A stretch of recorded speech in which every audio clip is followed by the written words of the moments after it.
Anthony Melchiori, so great to see you. Look at us on location. How fun is that? I love it, and I love where we are, and it's very interesting. Every day you said we're going live. Aren't you live before we go, like on That is a the podcast? really good question. I'm going to call my doctor. Let's find out. I'm Anthony. Welcome to No Vacancy Live. That's my friend Glenn. You're watching the #1 show in hospitality.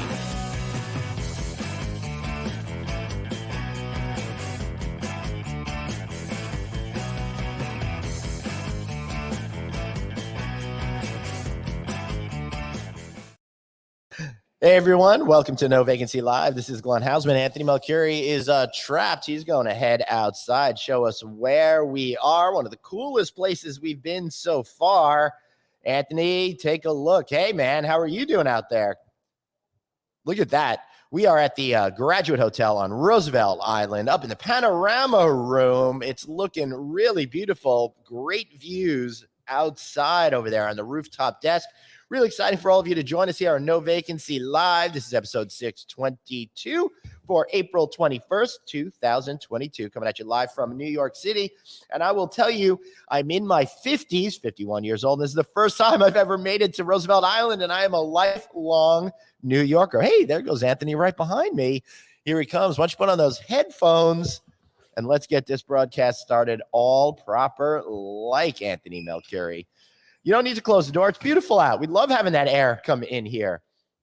There we go. So this is the first time you were on Roosevelt Island? No. Yeah, dude, first time ever. How ridiculous is that? We were on Roosevelt Island together. No. When? I could have sworn you were on Roosevelt Island with me. Nope. I've been here. The last time I was here, when I walked around the Graduate Hotel during construction. Wasn't that in Nashville? No, it was here. I was not with you. What the hell was I doing here by myself? I can't ever be by myself. Well, I'm sorry you were by yourself, but today, fortunately, we're not by ourselves because we've got ourselves a couple of great guests. We've got joining us first, Kevin Osterhaus, president of Graduate Hotels, coming at us live from Nashville, Tennessee. And then here with us, Mr. Stephen Gottlieb, sales and revenue management, Graduate Hotels. Gentlemen, welcome to the show. So great to see you guys. Hello, thank you. Great to be here. Yeah. Now, when I was outside on the deck, I hope our audience realized where we are. You know, people that don't know Roosevelt Island, we are literally on an island, and you're just 5 minutes from New York City by either car over the bridge or by tram or by ferry. And you get a perspective from this hotel that you can't get anywhere else. I've been waiting years for this thing to open and to see this view. And that's why I was so excited to show it to everyone, because you can't get this anywhere else. You just can't. You know, we talk about 1-star hotels, 5-star hotels. This is a 5-star hotel simply because of where it's located, in my opinion.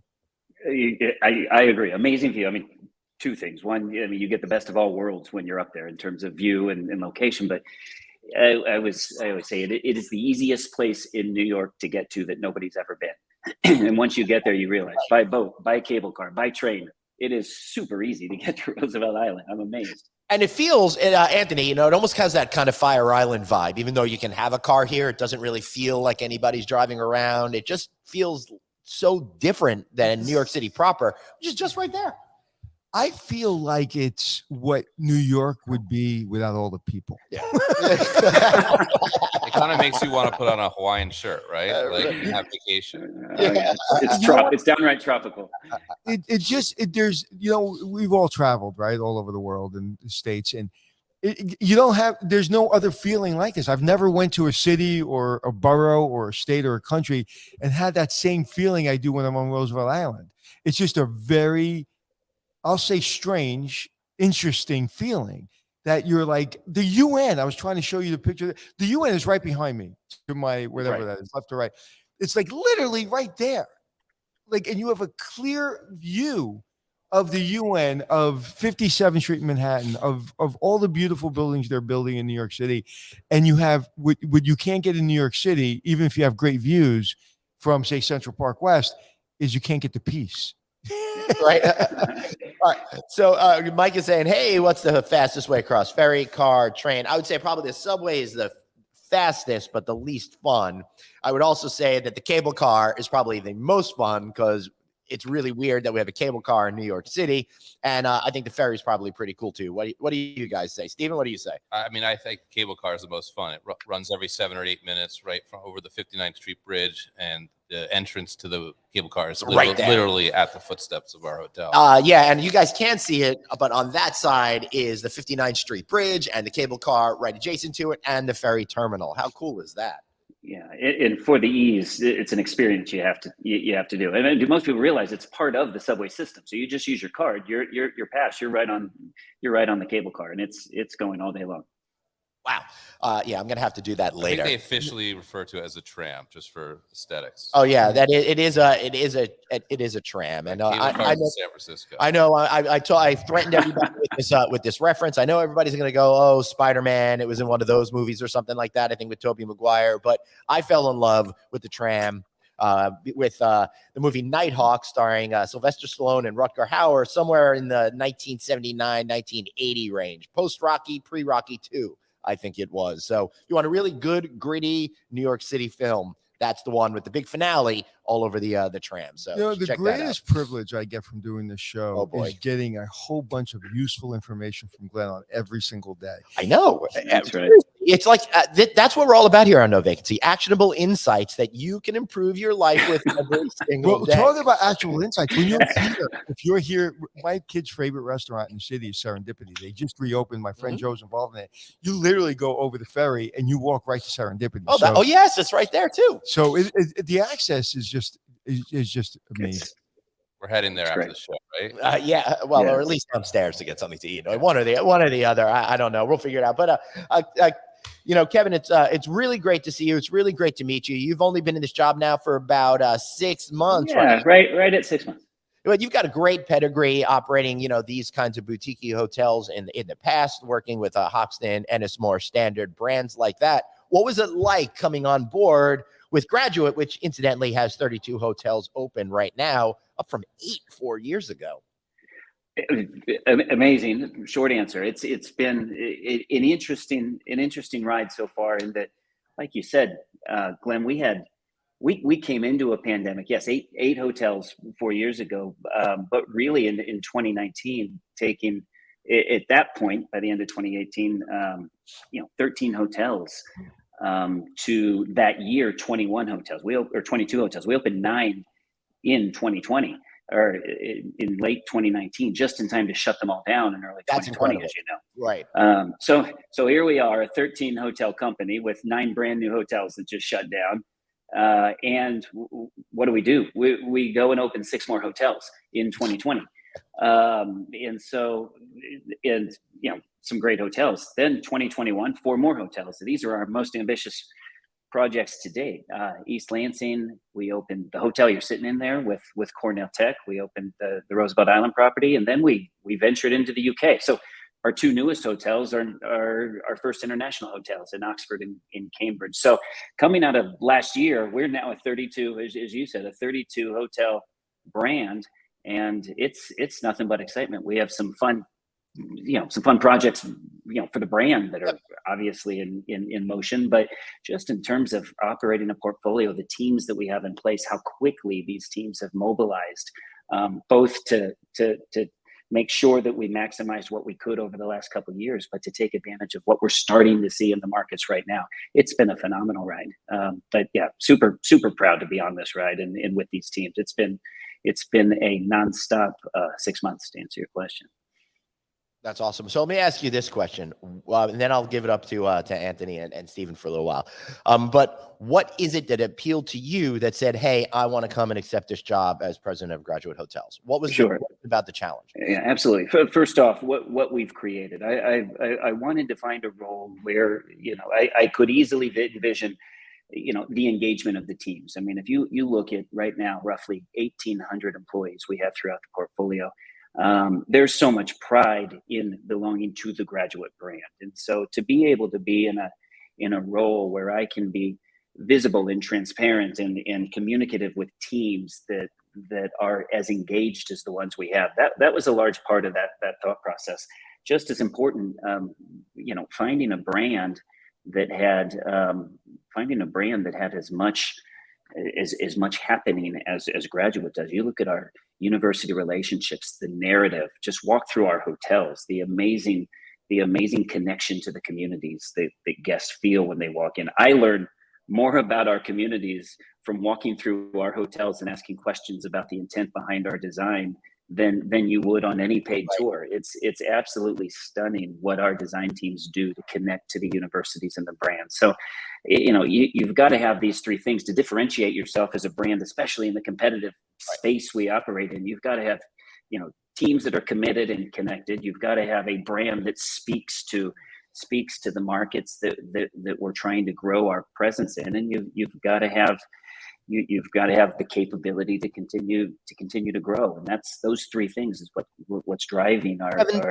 Do you think you got this job because of your incredible skill set, or because you look like a college professor? It had a lot to do with my appearance. I'll be honest with you. Had they dug into my actual skill set, it would have been a much tougher process for me. It's interesting. When I got 25 years ago, when lifestyle hotels and these kind of hotels started to become, special and popular, every general manager had to look like they were 25 and 30 and with black hair and a black t-shirt. And I'm glad that that you've grown into the job. that now they're helping people that look like us. That's right. Well, I was probably one of those general managers, and this absolutely is later. Yeah, absolutely. That's right. Yeah. Stephen, I got to get you into the conversation here since you're SVP of Sales and Revenue Management. Stephen, let me ask you, what's it like when a new hotel comes online, getting it up to speed, making sure that you're doing the right process with sales and getting those right rates? Sure, absolutely. So, I mean, a hotel like this and all of the hotels that we've opened over the years for the portfolio, we make a lot of effort to put the right people in place, both from a sales, revenue, digital marketing perspective, to promote the hotels, utilize digital marketing, social media. The relationships that we have in the communities is so integral for us to be successful in these markets. As we partner with the universities and the local businesses, a lot of our locations also have secondary businesses such as government and corporate businesses that are just vital. And like, our hotels in general and our culture of being, good partners in the community, that's such an integral part of how we approach these hotels and get them open and minimize the amount of time it takes to ramp the business up. Yeah, that makes a whole lot of sense. But I would imagine, Stephen, you have the coolest job because even though it's hard, the marketing and the sales and talking about how cool these hotels are, it's fun. That's what I love about this business. I love presenting what we have with the contractors, with the investors, with the finance people created, so we can kind of have fun and we can have our guests come and have fun. But Kevin, wait. But I want to say, don't give away the secrets and tell Kevin that it's fun and easy, because obviously then it takes away some of the driving. Yeah, it's when I should have actually not used the word it's fun very and easy. hard and arduous and time consuming and difficult. What I mean is, it's horrible and it's so hard. And Kevin's blessed to have you, Stephen. That it is. Honestly, it is the most difficult job. It really is. He perseveres. I greased you before the show to make sure you said that. But it's interesting because it is the hardest, because you have to you obviously from a sales perspective, revenue management, there's so many people at play that you have to make happy, from everyone from the guests to the investors. It is very challenging. But I guess my point was, you're like in a amusement park. Right. Like every hotel I go into, it's like an amusement park. In all reality, I've had a number of jobs throughout my career in the industry, and no company has had the opportunity to differentiate itself more so from its competitors than this one, which obviously is such a key part to the sales and revenue management, digital marketing equation, PR, etc. So, certainly we're gifted, by our company to have this amazing product to be able to sell and share with others. Yeah, and what I love, real quick, Glenn, what I really love is there's only a few brands out there that are true lifestyle brands, right? Real true lifestyle brands, not made up lifestyle brands. you have tapped into the community at large, whether it be the college campus or the community here in Roosevelt Island, and you're part of that culture, and you are a lifestyle brand. This is the lifestyle that people are living, and it is so authentic and so original. And to get a guy like me who's been doing this for 35 years to come into every one of your hotels, I think I've been to 3 or 4. I can't remember them. I know I was in Nashville. I know I was here. Just to really understand, or maybe I just dreamed about being in more than those hotels, but just by maybe being there, you just felt our symbiosis because I've been to Annapolis and Providence. I was sitting in the lobby, standing in the lobby for just a few minutes waiting to get up here. And from the front desk to the people sitting down to the books, there was so much going on in my brain and in my eyes, and just like I was so engaged in this hotel immediately. This hotel immediately, it's like a magnet at the front door. It just sucks you in. So my question, Kevin, the one thing that I don't envy is how to operate all these hotels while you're opening up all these hotels in an environment where we're all sitting right now. I mean, you have to have an incredible just personality, incredible temperament, because there are so many challenges coming at you. There are, and fortunately, we've got some tailwinds right now. The industry is starting to build some confidence. Stephen and his team are, all joking aside, it's two things, right? There's the ability to capture the revenue, and I think our teams and our structure mobilized very quickly over the last year, and we're starting to see the benefits of that as we look at some of the revenue trends we're looking at for the rest of the year, and our ability to capture revenue and take advantage of confidence in these markets. So that helps, right? It helps when things are going the right direction. But to be able now to focus on catching up, like you said, what do we need to learn to be that's different from being an 13 hotel company to being a 32 hotel company. And the fun part of that is we've got the benefit of scale. We've got efficiencies. We can take advantage and leverage not just the markets we're in, but cost structure, purchasing, all the things that allow us to focus on just doing what we do well, and that's providing an experience that connects our guests. So all of the things you mentioned, all of the different things that are unique to these hotels and these communities. So yeah, it's Anthony, it's a lot of irons in the fire at once in order to do it right now, especially at this point in history. Not to mention, as an industry, we're facing one of the largest labor crises we've ever had. So we feel pretty fortunate that there's such a connection from our teams to these hotels and what people are experiencing in the markets. That all makes it easier.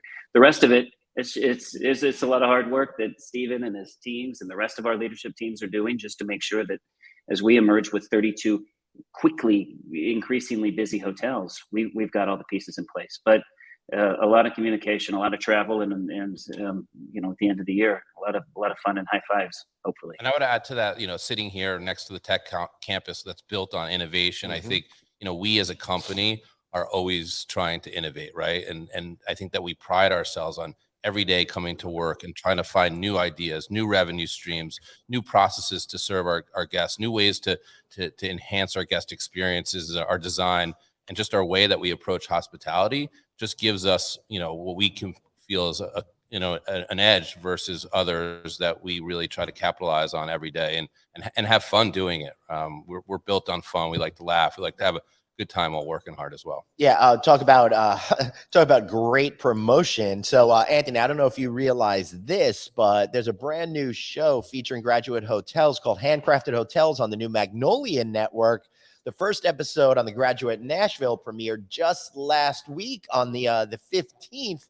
It's all about behind the scenes glimpses with the design team and local artists and how they kind of put together the hotels. How cool is that? Yeah, I'm very familiar with that. Oh, are you? I'm not the show itself, but the production behind that. Oh, cool. I'll tell you off air about that. But the what's interesting to me and fascinating, and I really think we have an opportunity, or you have an opportunity that really not a lot of hotels have right now. Can you put me on all four so I can look? Thank you. What I really find fascinating is you're on college campuses, and we all know what you go to school for is not what you wind up doing. Matter of fact, I went to school for for business, so I am doing it. What did you go to school for, Glenn?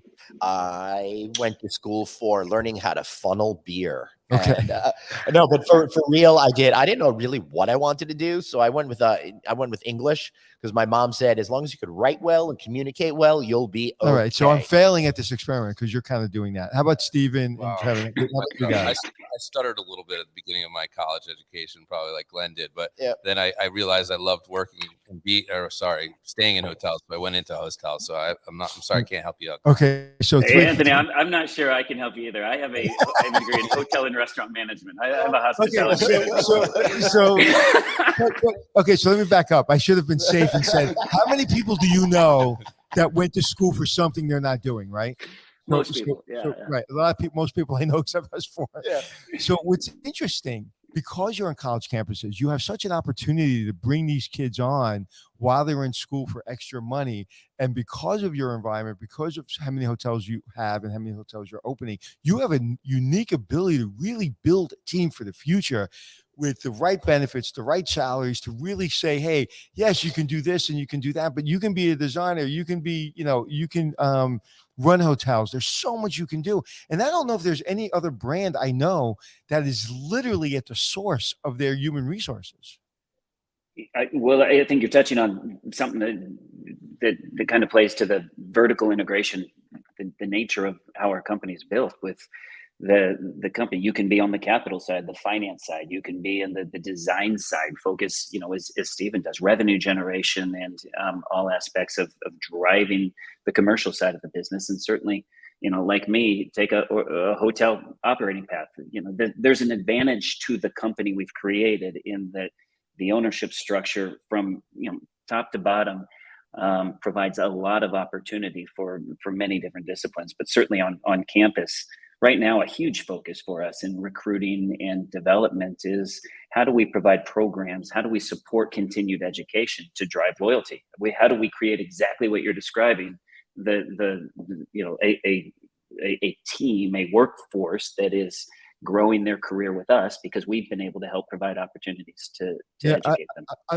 I'm doing work next week in, where am I going to be? Austin, and working with a company, and the people that work in their company, again, kind of are in college.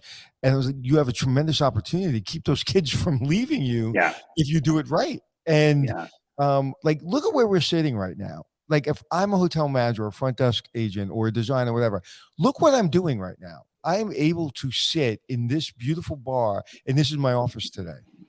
So it just hit me as we were talking, Glenn. We talk about it every day. Like, how do we find employees? How the companies grow for the future? We talk about technology, but it really is. It's like your future potential employee is going to school right now and working at their front desk. And I would add, to that, once someone begins work with us, and after working in a number of different places and companies, great companies, I think each of our employees is able to be more entrepreneurial than you may be in larger companies that are already fully established. Right. And we challenge every single one of our employees to come up with new ideas, new innovation, new processes, new ideas, and really utilize that to impact not just only their hotel, but the company wide. You can really make a difference here. Yeah. So give us an example of something that might have come from, the staff level that was implemented, if you happen to know something off the top of your head. Sure. You want to go for that, Kevin, or me? Just in terms of ideas, we've got, we incorporate, many of our team benefits come from feedback from our employees.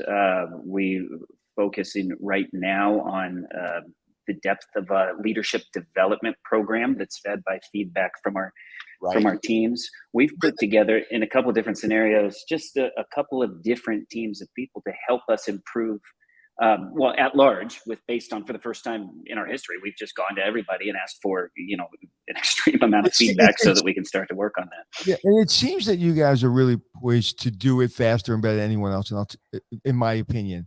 Because one, like when I look at both of you, you don't look like executives, right? You look like people that have really cool creative jobs, right? You look like maybe you're an actor on Broadway, or maybe you're one of the producers on Broadway, or director, or a musician. Yeah. And so you look like your guests, and you look like your employees.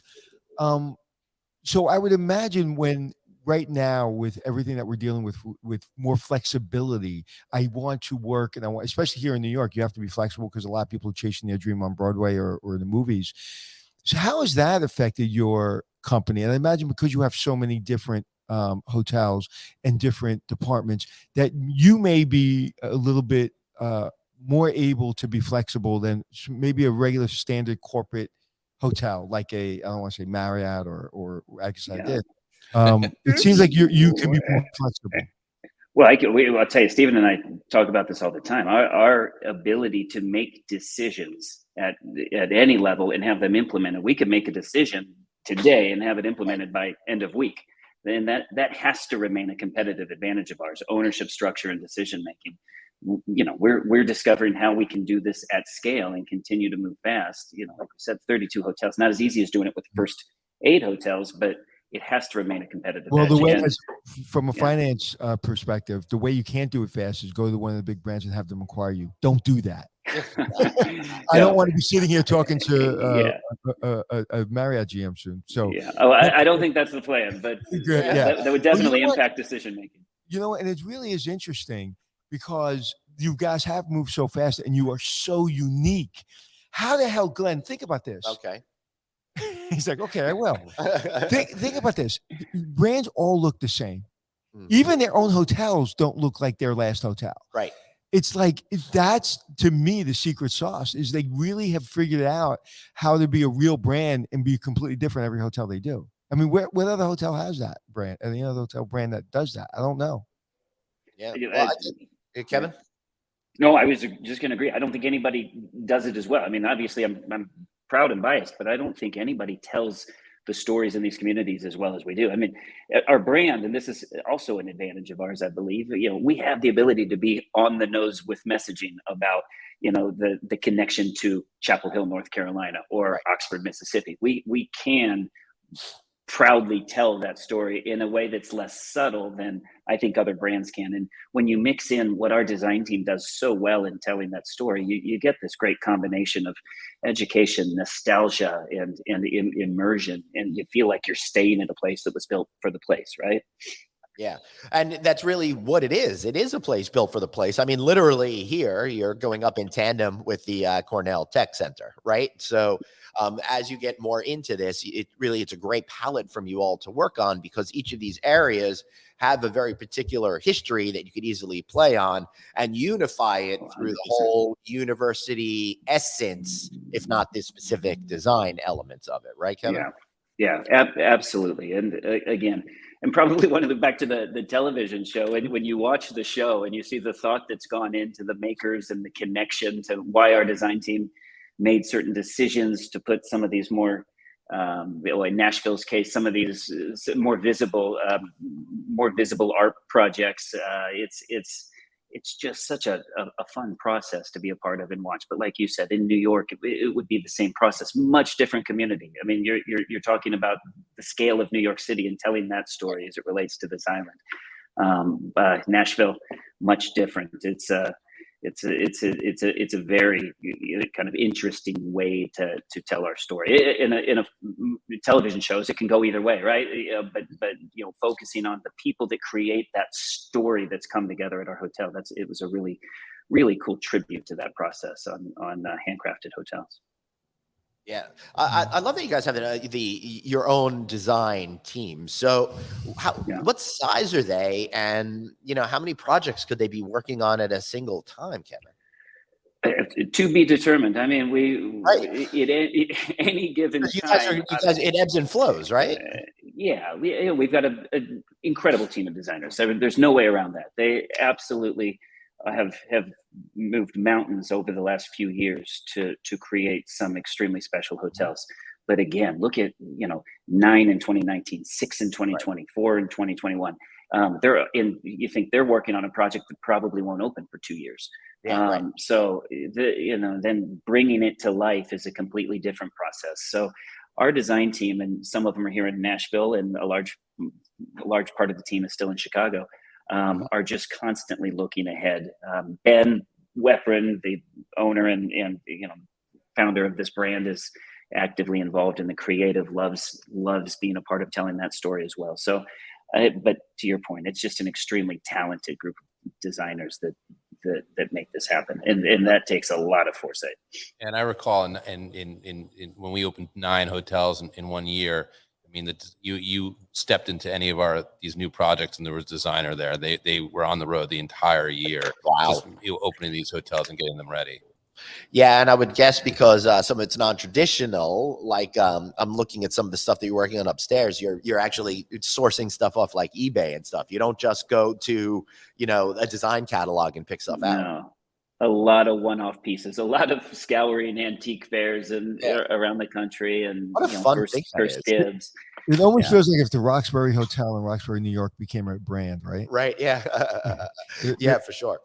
Yeah, I think about we had on a famous designer, Roger Thomas, who did all of Wynn's properties on a number of times. The first time I had him on, I remember him telling a story about how when they were opening up Wynn and Encore, for example, they would go to these auctions in Asia and try to find all of this cool, unique stuff before everyone else did. And kind of scoop it all up and then send it to the resort. It's pretty. I didn't even know before that people did that. Yeah, I mean, so much one-off stuff. Even the stuff we have produced in mass is custom, right? I mean, you can imagine. I was just in Charlottesville, Virginia, where we've got the profiles of notable alum that you built into the furniture in the room. I mean, it's just these subtle nods to what's happened. Especially just even the room keys are or the room, associated with. When I stayed in Providence, I was collecting the keys. I actually asked the GM if I could get the whole set, so I've got like 8 or 9 of them. It was really cool, and I've got my David Byrne one always nearby me. It's kind of neat. I think that's a collector's. Yeah, I think the word you use is critical to the brand, right? Subtle. Yeah. Because there are areas like when you work on the front desk, that piece that's at the front desk is not subtle. That's not subtle. That is not subtle. However, when you walk around the hotel, there are so many subtle little things that you actually have to back up a little bit and say, "Oh, I didn't realize that." So subtlety, when you build a brand, I think is really the fuel for the designer. If you're trying to do too much or trying to make it too kitschy or too, and also making it operate in a hotel. A lot of designers want to do something that's cool and maybe even subtle, but it's just going to break. How many times have you've worked on hotels or in brands where the designer didn't really think that this hotel was actually going to open one day?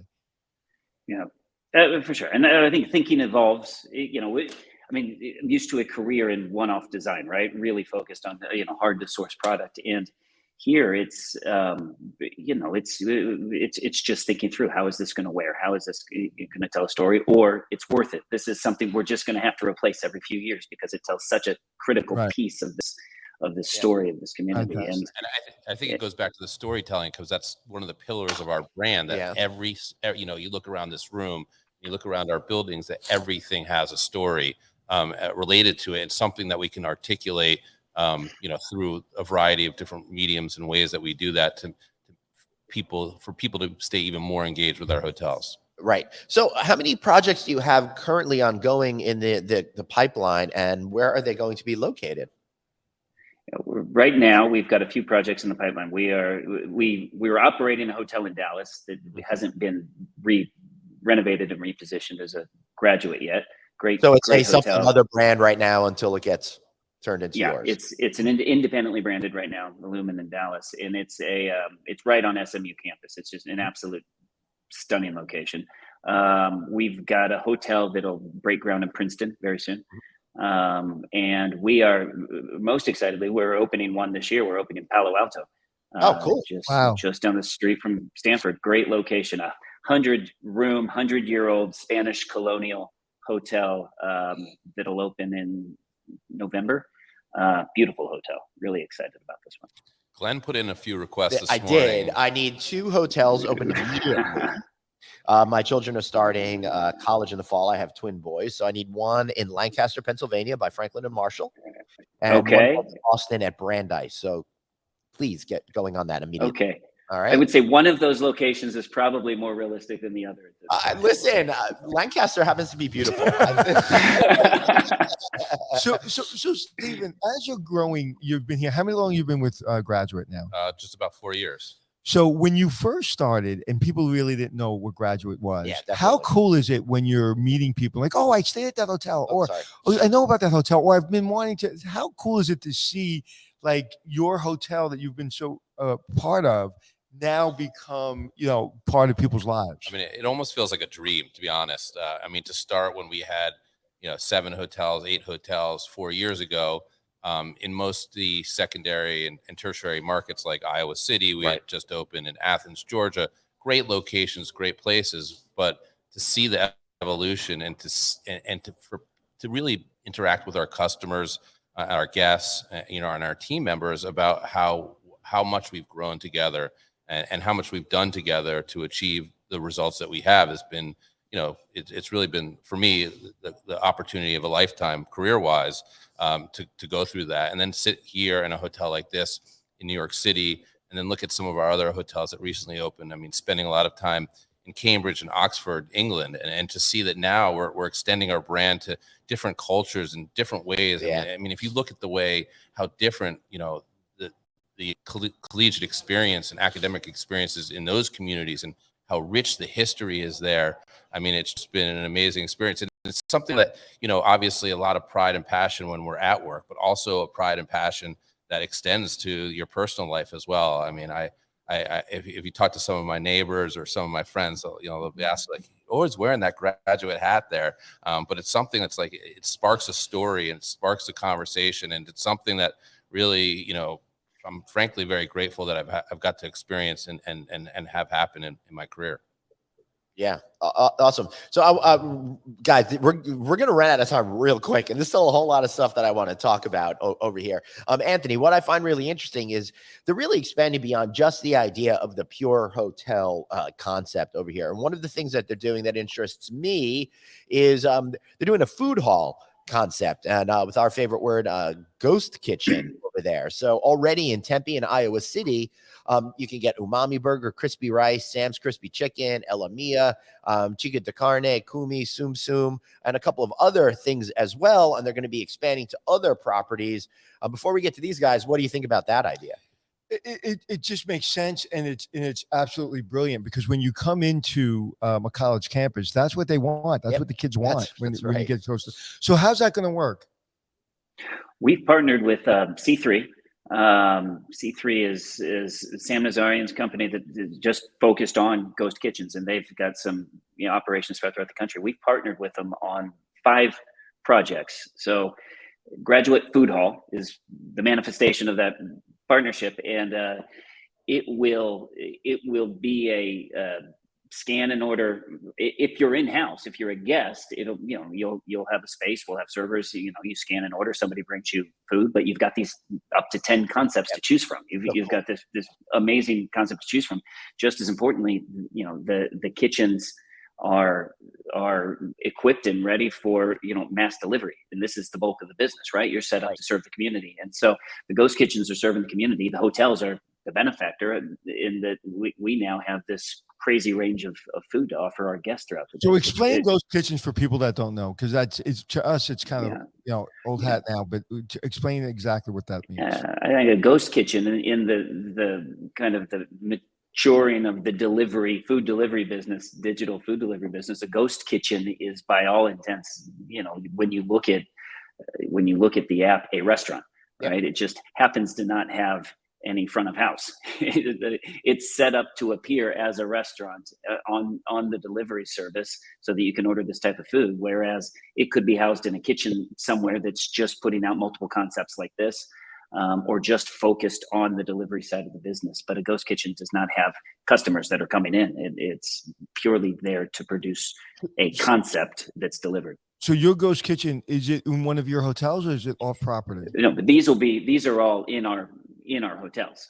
So they'll be occupying the kitchens, producing these concepts, and then either it goes out for delivery or we're taking it to the guest. Right.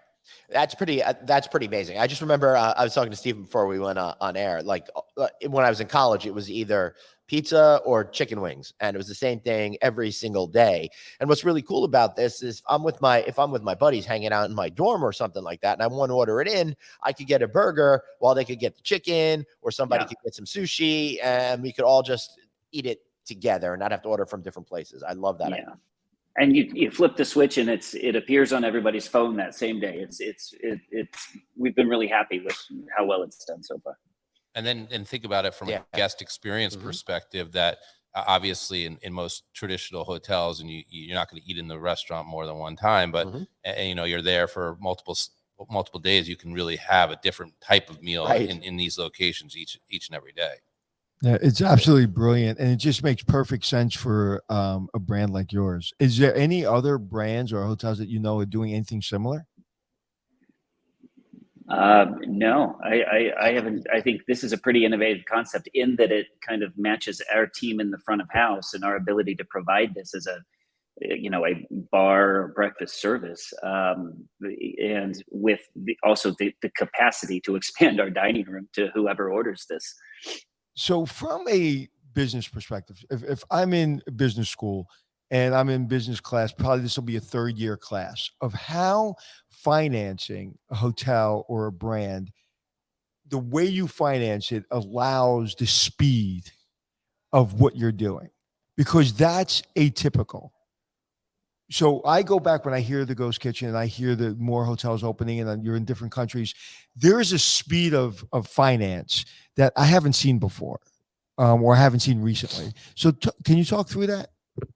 Yeah, I guess it's almost what I was alluding to before, the three-legged stool, right? You know, the principles of, strong team, strong brand, capacity for growth, a capital strategy. Our ownership structure and our ability to execute wisely on different concepts allows us to move quickly. And that's when I said we can make decisions and move fast. If it's a partnership that makes sense, we've penciled it out, it hits the criteria, we execute quickly. Stephen will attest to that as well. We move fast on the real estate side, and we move quickly to pivot if we think that we can improve the operations, or if we can inject something into the operation that'll allow us to. So all these hotels have different partners and different financing, or is it all funneled through several? AJ Capital has the funds that are driven by a great different investors throughout. Okay. So they're not set up like a REIT, are they?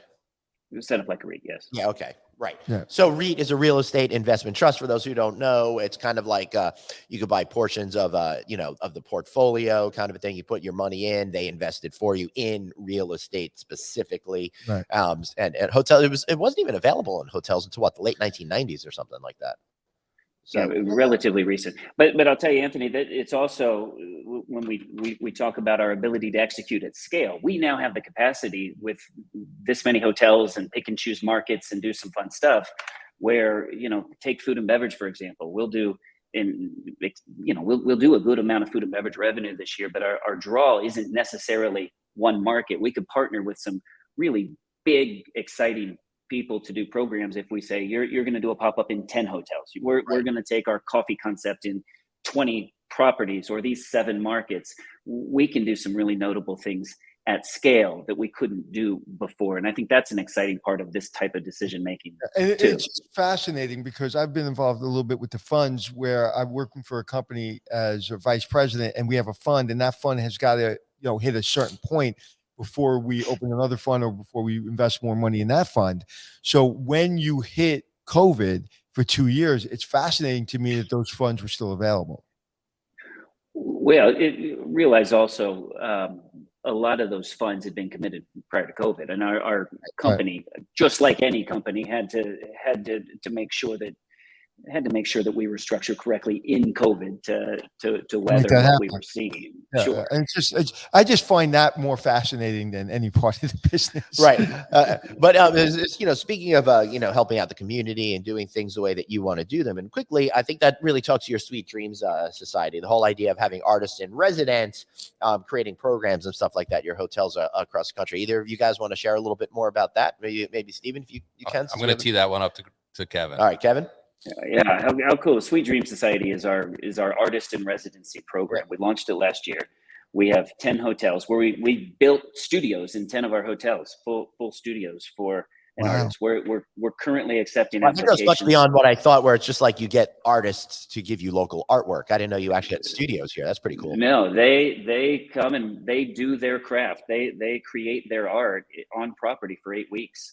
It's a mentorship program. So DJ White Shadow we have a Grammy Award winning artist that provides mentorship to these artists and connects them. So there's networking before, throughout, after, utilizing the art. It's all visual art in this case that we're creating in round 2. But yeah, what an exceptional way to tap into the creative talent in the community, use our space to help craft it, and then help these artists grow into their craft in a way, because we can provide the space that they might not have been able to do with mentorship throughout. Right.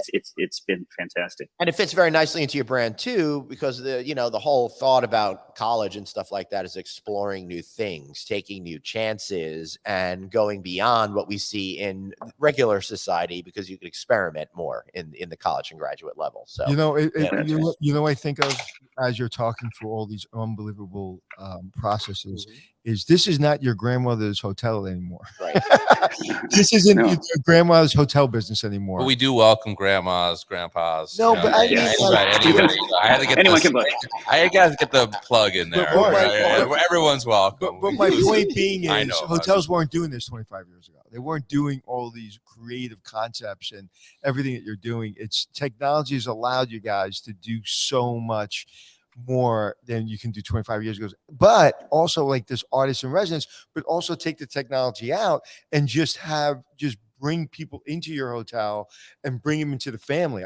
I'm blown away. And I'm hosting the show with Glenn, and I'm like, I feel like I wish I wasn't. I wish I was just listening to We're working here. You could come join the team. Please.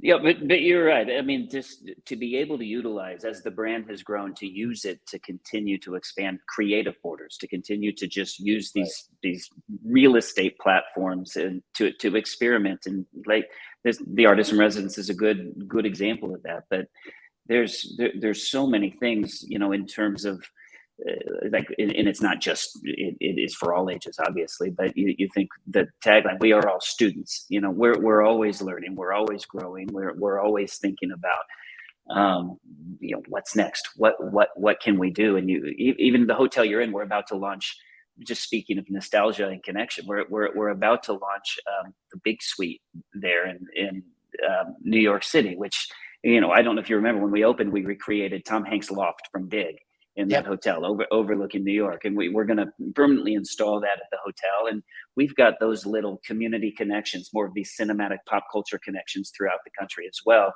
But all of that drives nostalgia for a certain age, your connection to the university. You guys see Silver Cup Studios from here? I'm thinking about the film connection and stuff. I'm just looking. I think so. You can, if you go. It's like it's on the other. It's right over there, right? Right there, yeah. All right. Yeah. Silver Cup Studios is a big production facility that's on the water in Queens, overlooking Manhattan. Okay.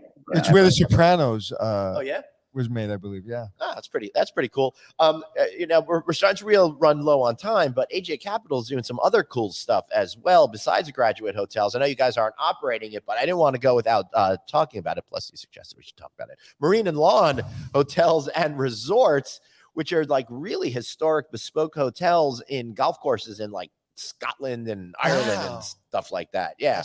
Yeah. So I mean, we definitely all part of this as well. We also, we have teams that are focused on both brands to some extent, and it's a new brand with AJ Capital. And think about everything that goes into the design and the approach to hospitality in graduate hotels, and extending that to being based from definitely a more luxurious, shall I say, or upper scale product that's very comfortable and very warm, but it's located adjacent to the most iconic golf courses in the world. Right now we have 3 hotels in Scotland and 1 in Northern Ireland. And so it's been an exciting project for us to be part of. And so you're involved in that too? Yes. Yeah. So I mean, and going back, we have this really unique operating structure. I know you were talking about the financing structure, but Yeah, there you go. So yeah, so and I mean, there are all these very iconic buildings, and we're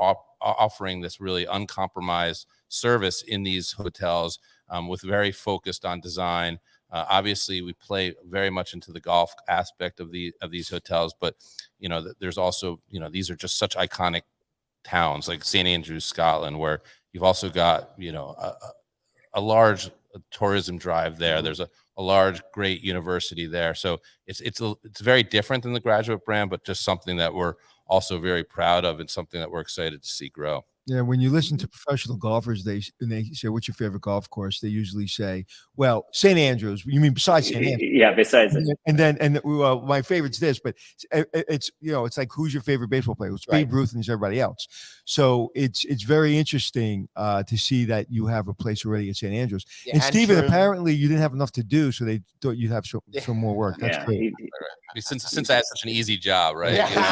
You That's just right. want Fun that I had job. an easy job, right? Easy fun job. By the way, that picture, Glenn, that you showed, that is the 18th fairway, 18th green of St. Andrews, which is gearing up right this moment for the 150th British Open to take place in a couple months here. So imagine your hotel room overlooking the green as the 150th British Open is coming to a finale. So that hotel's open now? That hotel is open? Yeah, it's called Russell Yeah, it's Hotel, beautiful.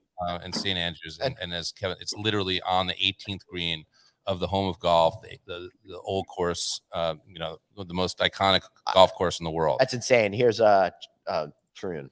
Glenn, and you know what they call that in the biz? Yeah. They call that a revenue management event. Yeah. Yes, that is an event for sure. We didn't even get our hands on that, right? But there's a lot of demand for that weekend. Yes. You're just gonna sell one-nighters, right? Right. Exactly. We were gonna invite you over. That's really funny. Kevin, Stephen, what else do you need to tell us before we wrap up today? I mean, I'll let Kevin close. So I'll just say, I mean, I just think the optimism. I think I was on your show a year and a half or so ago, and in the depth of the pandemic, and we talked about recovery, and we really, I mean, I'm sure everyone that participates in your show, we were just looking around at each other like we didn't know what was next, but to see the growth that we've seen, the recovery that in many cases we're beating our 2019 numbers. We're coming out of this, not just Graduate, but as an industry stronger, more resilient than ever. I mean, it's just great to be back on this show in such more optimistic terms. So let me ask you a question. What is your best segment of business currently? And what do you see is coming up? Are groups coming back and that kind of stuff? Yeah, I mean, I think overall the transient segment of the business has come up stronger. I mean, if you look at like our last 30 days, compared to 2019, we're up 4% to last year, which is incredible. Wow. But the even greatest part of that is that it's all coming through ADR. Our rate is up 11%. Wow. And to see that willingness and excitement to travel again is just so encouraging. Groups and events are coming back, at a slightly slower pace. But if you look at it in general, in Q1, we were double of what we did in 2021. And approaching 2019 levels as well. So it's just, I mean, the volume of leads that we're getting all across the board, we're seeing a lot of optimism, and we're excited to continue to foster that and drive it into our hotels. Yeah, and it must be fun because you must hear a lot of, we just want to stay at your hotel. It's like, yes, we've been here, we've been there, but we want to stay there. And I would imagine, depending on what's going on, there's a premium to that because it is very unique. It is very different. And what people are wanting today is experience, and there is more flexibility in work. So when I'm actually thinking about maybe coming here tomorrow night, and I need a rate, by the way. And it's just amazing, really, what you've created, and to watch what you've done, from the beginning has just been really, it's an honor to be in the business with you guys, and to see it just get more and more fun, but it's hard, as much fun as it is, and as great as and easy as you make it look, it is hard, and so that's why I think I appreciate it so much, because I know how hard it is. Yep, Kevin. Yeah, well, same. I echo. I mean, it makes it a lot easier, Anthony, when you've got people like Stephen and his teams. And again, I referenced our team of leadership. One of the things I've been most amazed with is just the mentality towards making it happen. and everybody's been through the last couple of years. What's going to separate people now is how short those memories are and how quickly we embrace these new realities. And it's been a pleasure to see, this team charging forward again, to be able to take advantage of the momentum we're seeing in bookings, but certainly our teams. And during the pandemic, they started a call at the end of the week that was just good news. It was just updates at the end of the week. We've started calling it the Ted Lasso call. But there's so much optimism built right now toward charging forward and take advantage and telling these stories to the guests. We figure we're going to have 800,000 more people walking through our doors this year than at any other point in our history. Right? Wow. This is new. Telling that story, connecting the narrative to why people are even in these communities to begin with, nostalgia, their kids going back to school, our ability as graduate hotels to connect people in, towns like, Lincoln, Nebraska, Oxford, Mississippi, or all the way to some of our more higher profile Pennsylvania, right, Kevin? Lancaster, Pennsylvania. Yeah. New York, Boston, Lancaster. It's interesting. We laugh, but like that's a connection. You make that connection with a kid going to college. Yeah. You got that connection for their when they have kids, right. When their kids go to college, 100%. Stay at the graduate hotel. I mean, it's just a tremendous connection. Oh, we didn't even talk about the connection of the kids that are at university working here, and then they'll continue to stay with these hotels as they mature into the careers. I mean, incredible. We did so much built during these years for kids. Yeah. All right. So let's wrap this up today. Make sure you guys go check out graduatehotels.com. I think I spelled that wrong. Sorry, guys. You did. I saw that. Let me fix that. Producer Suzanne is off today. So I'm doing everything on my own. Sorry, guys. Perfect. All right, guys. Thank you so much for being here. I appreciate it. Right. Thank you, guys. Kevin, stay in the green room. We got something to talk about. I got an idea. Anthony, you want to wrap up?